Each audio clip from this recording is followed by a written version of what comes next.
Para incentivar o combate à corrupção, a legislação prevê o acordo de leniência, que é um tipo de delação premiada para as empresas. A pessoa jurídica que denunciar ilegalidades poderá solicitar e ser beneficiada pelo acordo, desde que assuma a participação dela no ilícito e coopere com as investigações e também com o processo. Para falar sobre esse assunto e explicar melhor essa situação, está aqui no estúdio o presidente da Comissão de Combate à Corrupção da OAB do Distrito Federal, Antônio Rodrigo Machado. Boa tarde, doutor. Boa tarde.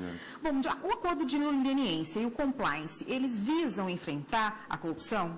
Sim, são dois institutos novos, no ordenamento jurídico brasileiro nessa seara do combate à corrupção. Eles têm como princípio o chamamento das empresas, das pessoas jurídicas, para também exercer um papel no combate à corrupção, que não seria tarefa exclusivamente do Estado.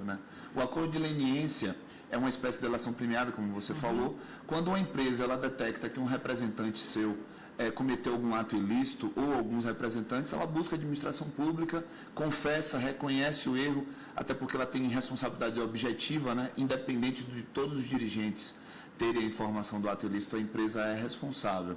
Então, ela busca a administração pública, confessa, apresenta todas as informações sobre os crimes e, a partir daí, ela terá uma série de benefícios, digamos, da legislação.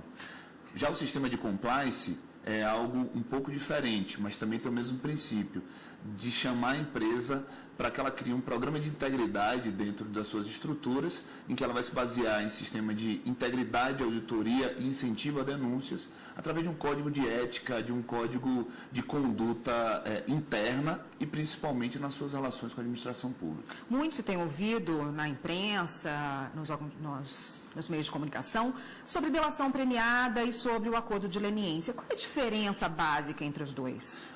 A delação premiada, ou como a própria lei, a 12.850 de 2013 diz, a colaboração premiada é um instituto relacionado às pessoas físicas. Então, um indivíduo que faz parte de uma organização criminosa, essa lei ela trata exatamente disso, de organizações criminosas, ele procura o Ministério Público, ele se apresenta ao Ministério Público e ele vai fazer a denúncia de todos os comparsas, de todos os demais autores daquele crime e apresentar informações e provas que possam ajudar na persecução penal. Já o acordo de leniência é equivalente, só que aí a gente está tratando de pessoa jurídica. E como é pessoa jurídica, envolve uma série de burocracias e de exigências que tornam uma situação, um instituto um pouco mais aprimorado, um pouco mais complicado. Até porque não está se falando apenas de uma pessoa exclusivamente, mas de representantes, diretores, de sócios, de empregados que vão ter influência também, nesse caso, no caso de cometimento de um ato de corrupção. E esse instituto, acordo de leniência, já existia na legislação brasileira ou surgiu muito recentemente por conta dos casos de corrupção? Não, ele já existia na lei do CAD, Desde 2001 já existe o acordo de leniência na legislação relacionada à concorrência e defesa econômica. Mas, especificamente tratando de questões relacionadas à corrupção, a crimes cometidos por empresas, até porque a responsabilidade penal das empresas não é algo, não é a regra. A regra é que só pode responder através de um direito sancionatório, e aí eu falo a questão penal, porque a lei anticorrupção, muito embora ela trate de sanções civis, mas ela tem um aspecto geral de uma sanção penal. Ela aplica penas que são penas bastante duras. Então, a regra não é a responsabilização das empresas, das pessoas jurídicas, por atos ilícitos cometidos nesse aspecto. Mas, nesse caso da lei anticorrupção, ela inova nisso, ela chama a responsabilidade das pessoas jurídicas para dizer as empresas devem cumprir a sua função social. E a função social também, inclusive, inclui a prática de uma gestão proba e, primordialmente, de bloquear questões relacionadas a ilícitos contra o Estado. As informações coletadas no acordo de leniência podem virar processo, denúncia? Vão virar. Então, no acordo de leniência, primeiro assim, o acordo de leniência, a empresa vai confessar que cometeu um ato ilícito. A lei anticorrupção, ela tem dois tipos de sanção. Tem a sanção administrativa, que vai ser apurada mediante o processo administrativo de responsabilização, o PAR, e tem as sanções judiciais, que a advocacia pública do ente federativo lesado ou o Ministério Público poderá ajuizar essas ações. Então, o acordo de leniência ele pode envolver as questões administrativas e as questões judiciais. Mas todas as outras empresas e até mesmo as pessoas físicas que foram denunciadas no acordo de leniência, elas vão responder, seja ação de improbidade administrativa, seja ação penal, seja o próprio processo administrativo de responsabilização da lei anticorrupção, no caso das empresas. Quais as autoridades possuem atribuição para firmar esse acordo de leniência entre as partes?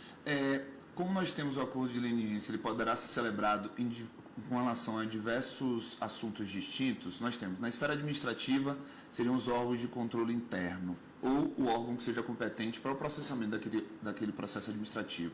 Na esfera judicial, é necessária a participação da advocacia pública ou do Ministério Público. Nós temos o acordo de leniência a partir da medida provisória 703, agora também poderá envolver as ações de improbidade administrativa. E de acordo com a lei de improbidade administrativa, quem tem a legitimidade ativa para ajuizar a ação é a advocacia pública ou o Ministério Público. Então, no caso da legislação de improbidade administrativa, para o acordo de leniência ter validade, abarcar também esse processo, ele precisaria da participação do Ministério Público e da advocacia pública, e essas cláusulas precisam estar explícitas no termo de celebração do acordo. A prática do compliance, ela é levada em conta na hora de aplicar uma sanção a quem cometeu algum ilícito? O que é o compliance, né? O programa de integridade, né? Ou comumente chamado de compliance na sua terminologia na língua inglesa, ele é um programa interno da empresa que vai estabelecer mecanismos que vão combater atos ilícitos praticados por seus empregados, por seus representantes, né? O artigo 7º da Lei Anticorrupção, ele define explicitamente que na aplicação das sanções, a existência de um programa de integridade efetivo contribuirá para a redução da sanção.